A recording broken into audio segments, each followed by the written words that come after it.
अर्थव्यवस्था का आधार एग्रीकल्चर है। देश की 50 से 60% पॉपुलेशन एग्रीकल्चर पर निर्भर करती है। टाइम के साथ साथ एग्रीकल्चर फील्ड में एडवांसमेंट भी हो रहे हैं। ऐसे में एग्रीकल्चर एक्सपर्ट्स की डिमांड भी बढ़ रही है। एग्रीकल्चर में इंटरेस्टिंग कैंडिडेट्स के लिए अब under graduate and post graduate courses भी अवेलेबल हैं, जिन्हें करके जॉब्स के साथ ही एक अर्थव्यवस्था में क्रांति ला सकते हैं, जिससे कि देश में ग्रोथ होगी। अगर आप भी एग्रीकल्चर फील्ड में करियर बनाने की सोच रहे हैं तो आपको ICAR एग्जाम के बारे में जरूर जानना चाहिए। आज हम ICAR एग्जाम की कंप्लीट जानकारी लेकर आए हैं। इसी के साथ एक बार फिर आप सभी का स्वागत। ICAR का मतलब Indian council of agriculture research है। यह एक ऐसी संस्था है जो इंडिया में एग्रीकल्चर और इससे संबंधित साइंसेज को मैनेज एंड प्रमोट करती है।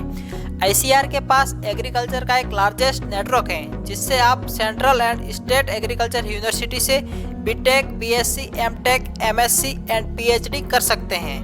अब हम जानते हैं ICAR AIEEA एग्जाम के बारे में, यानी कि ICAR all Indian entrance examination agriculture में इंटरेस्टेड कैंडिडेट के लिए कराया जाता है, जिससे under graduate and post graduate and PhD program में एडमिशन लेना चाहते हैं। यह एग्जाम 4th स्ट्रीम में कंडक्ट कराया जाता है। PCM physics chemistry math, PCB physics chemistry bio, PCA physics chemistry agriculture, ABC agriculture bio chemistry.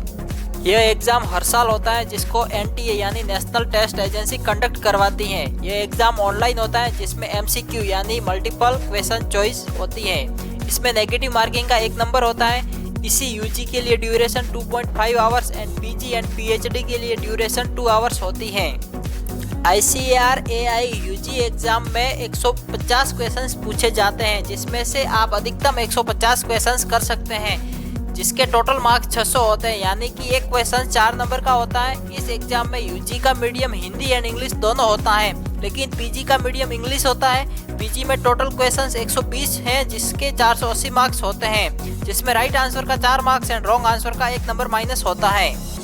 अब हम जानते हैं इस एग्जाम के लिए क्या क्राइटेरिया फॉलोअप होता है।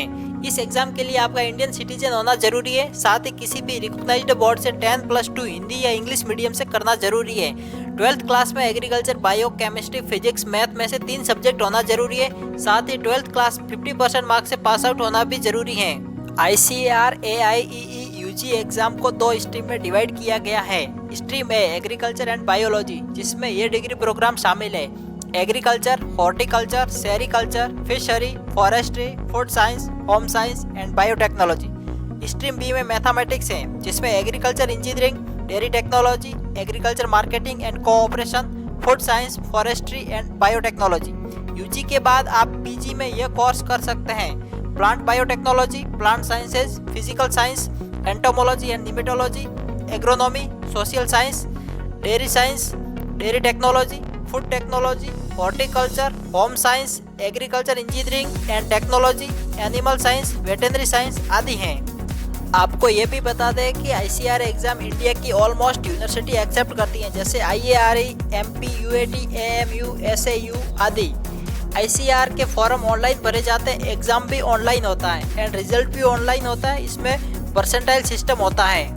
फिर रिजल्ट के बाद काउंसलिंग का प्रोसेस होता है। काउंसलिंग के राउंड को क्लियर करने के बाद आप एडमिशन ले सकते हैं। आप सबको बता दें कि ICAR से एग्रीकल्चर स्टडी करने के बाद आप central and state government jobs के लिए योग्य होते हैं।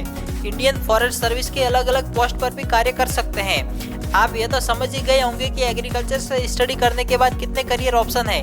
इनके साथ ही agriculture marketing, agriculture guidance support कर सकते हैं। एग्रीकल्चर एक्सपर्ट्स लेबोरेटरी में उन्नत किस्मों के बीज, जिससे ज्यादा प्रोडक्शन लिया जा सके, भी तैयार कर सकते हैं। आज के इस वीडियो में द एग्री स्मार्ट टेक ने ICAR AIE एग्जाम की इम्पोर्टेंट जानकारी आप सभी के साथ शेयर की है। ये वीडियो आप सभी को बहुत पसंद आया होगा। इसी तरह की यूजफुल जानकारी के लिए सब्सक्राइब करना ना भूलें, साथ ही कमेंट बॉक्स में अपनी राय जरूर दें।